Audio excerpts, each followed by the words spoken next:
Hi, good day, Roots.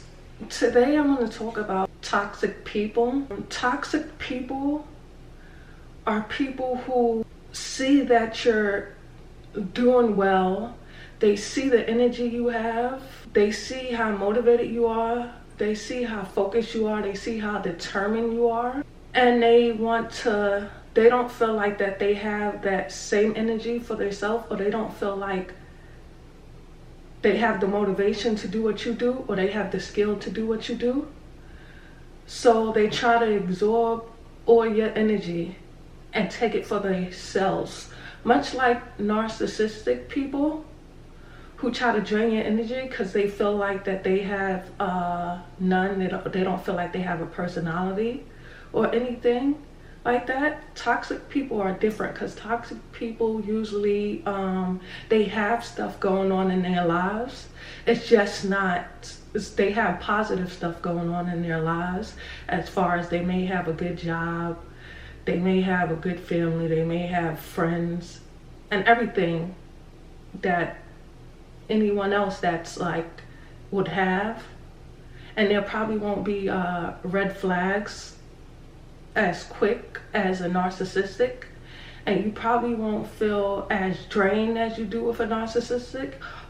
Actually, with toxic people, you could be friends with them for many years and not even know you're around a toxic person because of the way they are.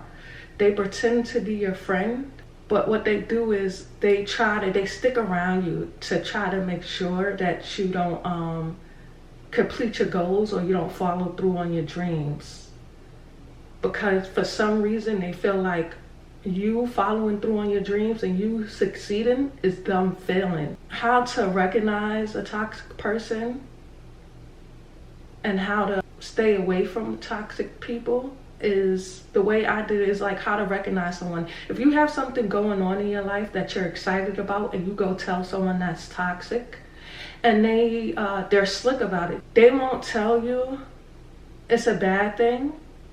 They will actually have like a fake sense of celebration for you, like, oh, that's good, you got it. But it would sound like this, like, oh, okay, you got it. It won't sound like how people normally sound when they're genuinely happy for you.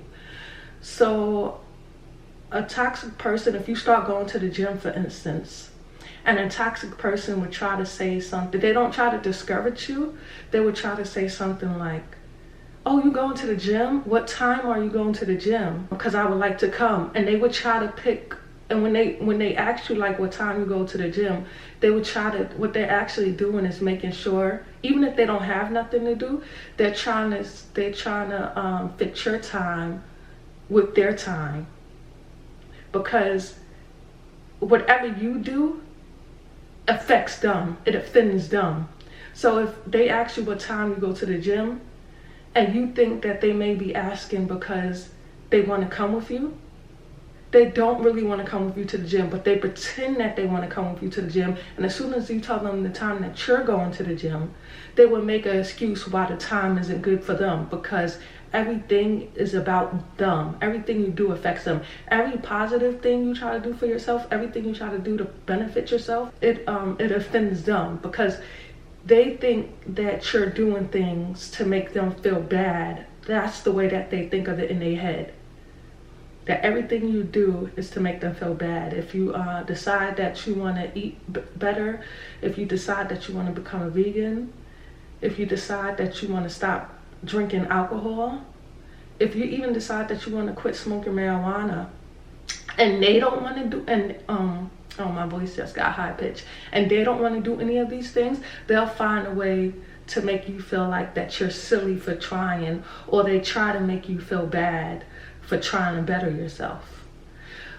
But these people, you would think that these people would just stop being your friend if they feel this way. No, they won't stop being your friend, because they think that if they're not there to stop you, they know that you're going to succeed in whatever you're doing. They know that you're a strong person. They know that you're strong on your own.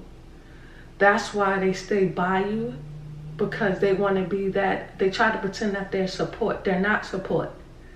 They are there to try to stop you from doing what whatever it is that you set your mind to. They are distractions.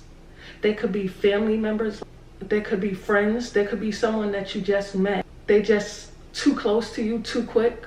That's how you could tell. You could tell quicker from people you just met. It's harder to detect or let go. You're probably in denial if it's someone real close, like a family member, because the closer these toxic people are to you, the harder they are to get rid of. I think the best way to get away from toxic people is to move away.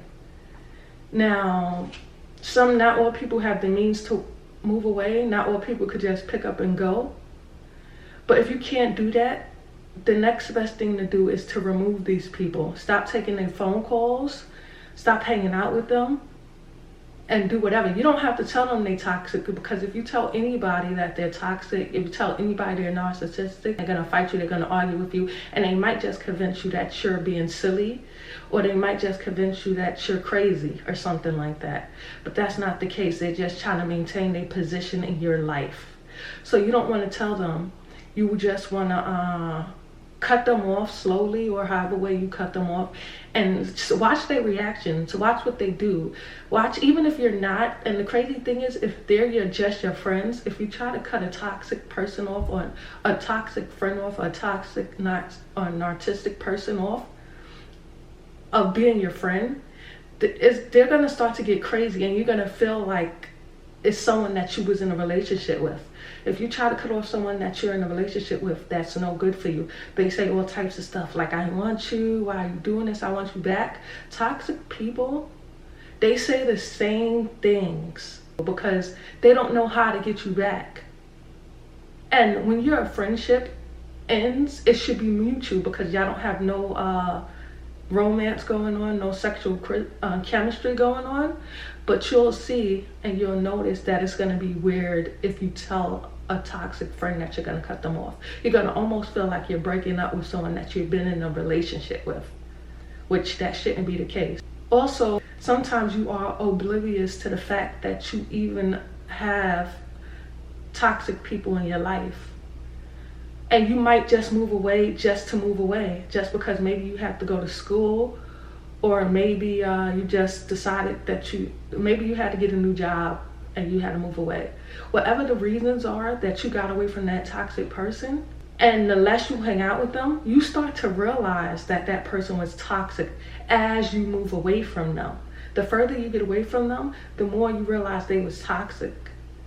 Not even if you wasn't looking for it.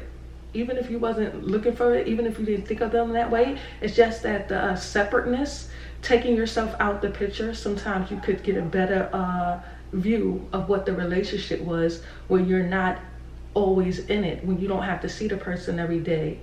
You start to look at stuff from a different view. The relationship might dissolve naturally, which is a good thing. I just wanted to share that with you, and I just want to help anyone who's in a toxic situation, be it friends, family, or a relationship, to get away and to know that you are here to become your best selves. You are here to accomplish all the goals that you set for yourself. You are a determined human being. You are a determined person.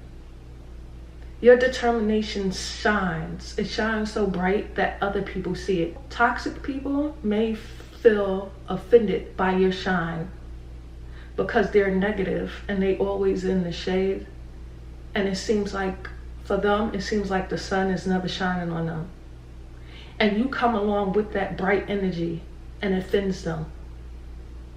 Don't apologize for being yourself. Be yourself unapologetically. Do what you came here to do. Don't let no one stop you. If you have a lot of dreams and you're getting frustrated with yourself, or even if you're blaming it on other people because you haven't accomplished it, look at the people around you, assess the people around you, assess your environment, and do what you can to get out of it and to get yourself into a better situation, and hang around better people, positive people, and people who really support you genuinely and not just fake. That is my message for you today. I love you guys, and I want you to grow.